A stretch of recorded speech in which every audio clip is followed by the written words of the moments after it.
as king of the Ashanti Kingdom, and we all do love him and call him Otumfuo Nana Osei Tutu II.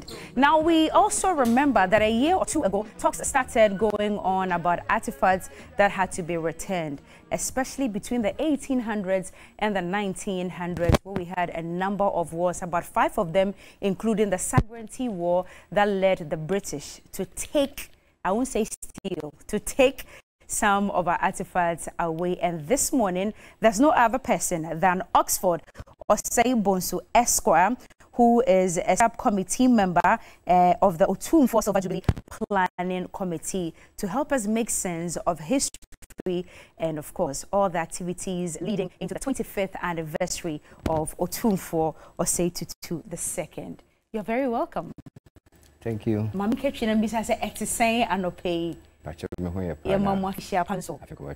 25 years reigning as the Ashanti King. What does it mean to you? Tell us. It means a lot for us. For instance, 25 years of excellent leadership, and then huge contribution for economic development, international relationship, and even as a national kind of contribution and strengthening the political and the democracy of our country. And so it's very beautiful for us, and it's not just for the 25 years anniversary, like you mentioned, rightly mentioned.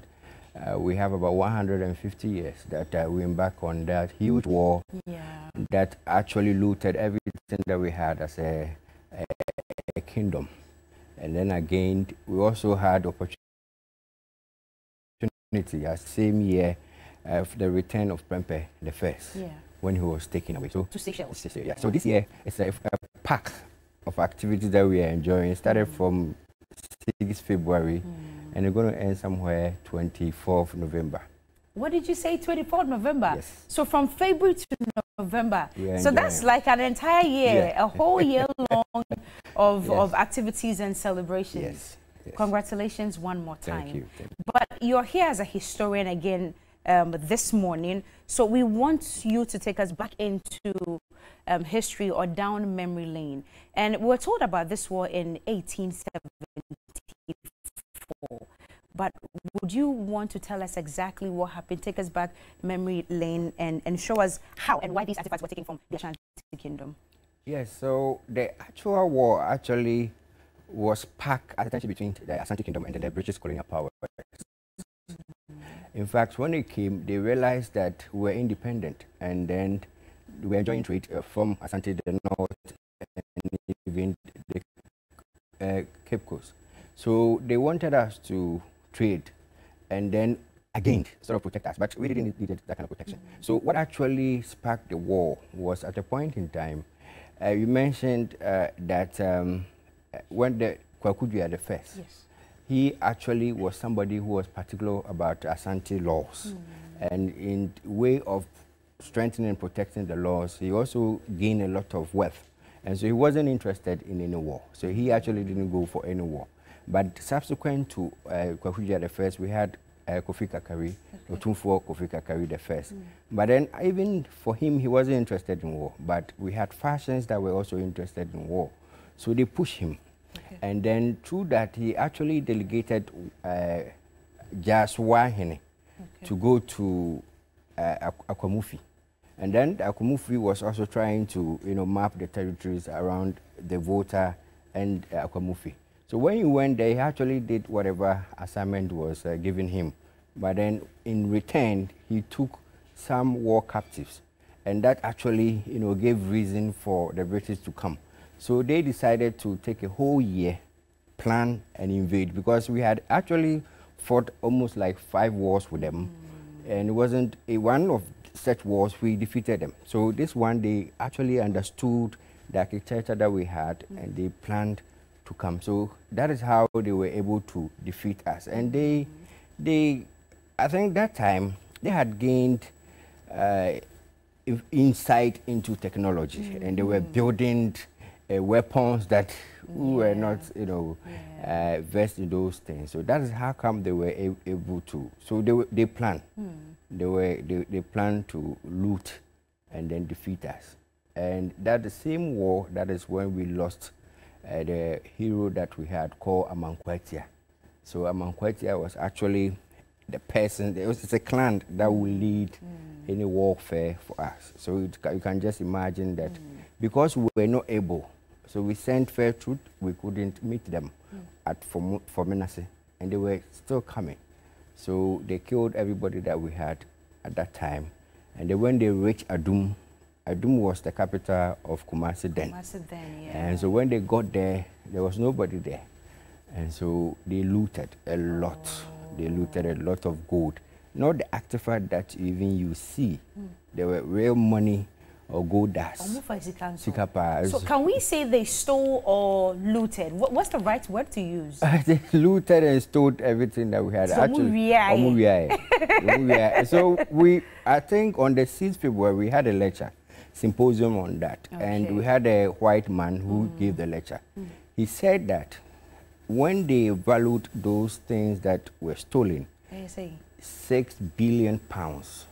In today's terms? 6 billion pounds.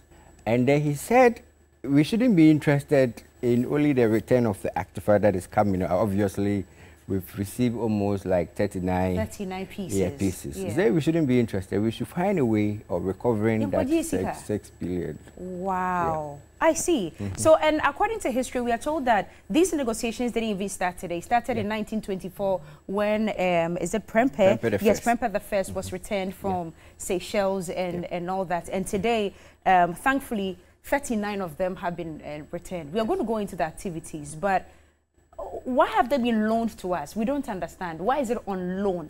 They belong to us just like you have described. So why is it on loan? Why are they on loan? Yeah, they are on loan because there are legislations or laws that prevent, especially Britain, for returning those things to us. And so, like you said, the negotiations started way back. A long time ago. So at this point, to be able to have them back, we are restoring our heritage and then our cultural fortification. So we are happy to have it now. But then they are on loan because we can't have it. They are lost.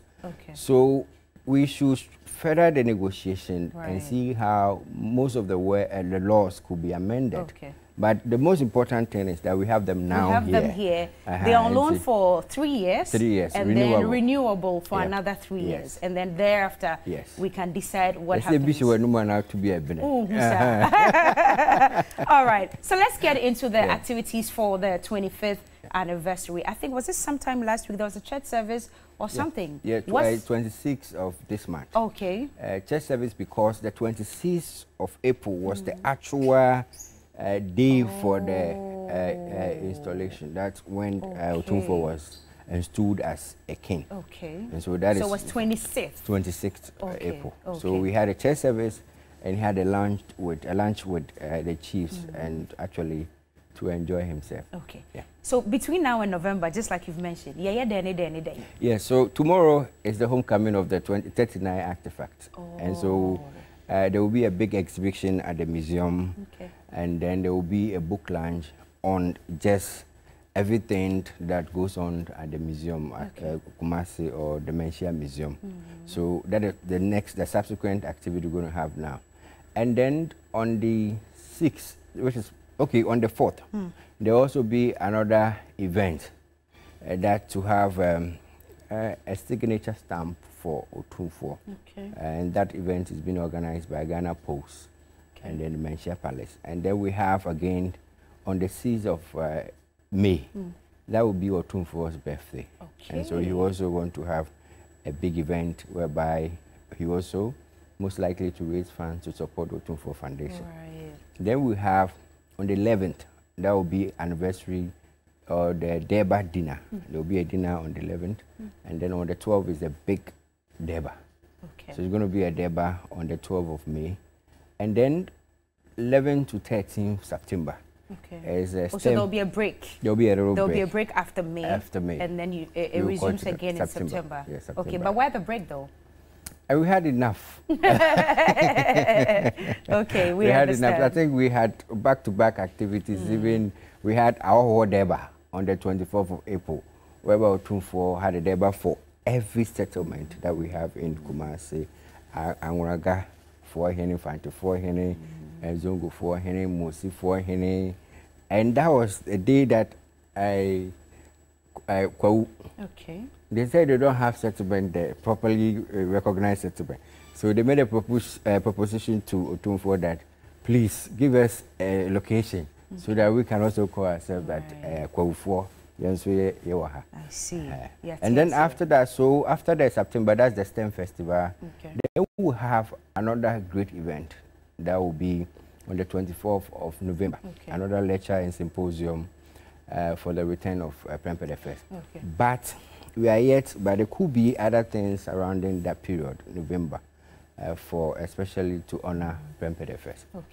So it's a year-long, full of activities, commemorating, of course, the 25th anniversary of His Majesty Otumfuo Nana Osei Tutu II.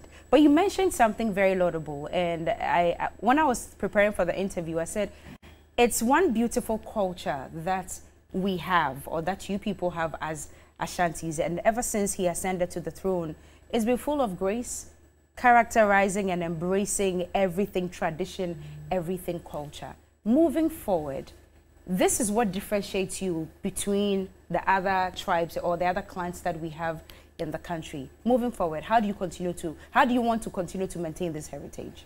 Yeah, first of all, I think Otumfuo has made the chieftaincy an enviable institution. He has. That everybody wants to be he a has. king. He has. So even when you don't have a sword from your family, you come and will find a way of putting you somewhere. So it's going to be, there will be a commencement into a full economic development initiative. Yes, so we are going to think of youth development and other things. You can also, the Otumfuo is already doing a lot, trying to push industrialization. And so if you remember when we sent Kumasi Terminal 1 there, he mentioned it, that is this going to be the engine to promote industrialization. So he himself started already. He has mango factory, he has again jute factory that is taking about 1,000 or over 1,000 employees. And so he's doing it, and he's welcoming every descent of Asante to come and continue in supporting, promoting that.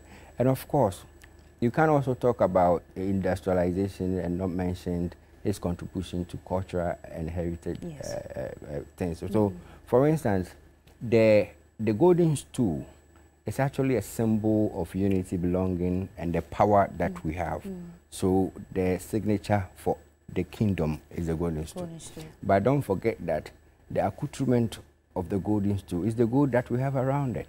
And there should be a collection of gold. And that is exactly what Otumfuo Osei Tutu II is doing. He's collecting a lot of gold and to support the heritage that he came to meet. So ajapade no obeto no undi yes. Anyway, congratulations. Thank you. And making us a part of your celebrations as well. Please throw an open invitation to all of us here. Sometime we should come to Kumasi to be a part of the celebration. I think the invitation goes to TV3 to come for the Deva. If for nothing, you should come. And then 12 May. 12 May. Yes. Okay. So it's a Sunday. So you can arrive on Friday. We can host you on Friday. Saturday we'll go for the dinner, and then Sunday we'll go and climb ourselves. We'll hold you to that. Sure. We'll hold you to that. Thank you so much for coming this morning. Oxford Osei Bonsu Esquire. He is a member. He's a subcommittee member of the Otumfuo Silver Jubilee Planning Committee.